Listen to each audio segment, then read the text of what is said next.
તો રાજકોટ અમદાવાદ હાઈવે પર ખાનગી હોટલોમાં દરોડા।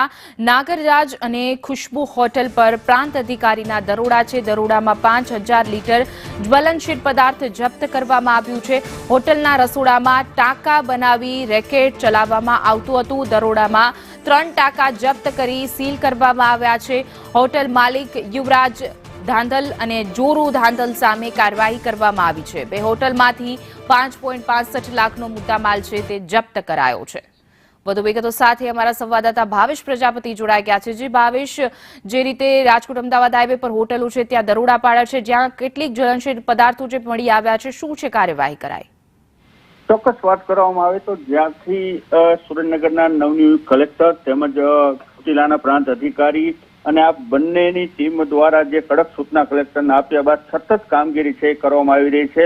હજી 2 દિવસ પહેલા જ બાયોડીઝલનો જથ્થો છે ઝડપી પાડ્યો હતો, જેમાં વધુ એક ગેરકાયદેસર જ્વલનશીલ પદાર્થ ઝડપી પાડ્યું છે। 2 હોટલની અંદર ટાંકા બનાવી આખો ધંધો છે ચાલતો હતો। 5000 લીટરથી વધુ આ પદાર્થ છે ઝડપી પાડ્યું છે। 5 લાખથી વધુનો મુદ્દામાલ છે પણ કબજે કરવામાં આવ્યો છે। 3 ટાંકા જપ્ત કરવામાં આવ્યા છે।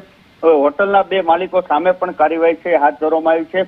આ જથ્થો ક્યાંથી લાવતા હતા, કેટલા સમયથી ધંધો કરતા હતા, કોણ કોણ આની ખરીદી કરતા હતા, એની પણ તપાસ છે હાથ ધરવામાં આવી છે। એટલે હવે હાઈવે ઉપર સતત પ્રાંત અધિકારીના ચેકિંગથી જે ગેરકાયદેસર પ્રવૃત્તિ કરતા હોય એમાં ફફડાટ ફેલાઈ રહ્યો છે। જી ભાવેશ, સમગ્ર માહિતી બદલ આપનો આભાર।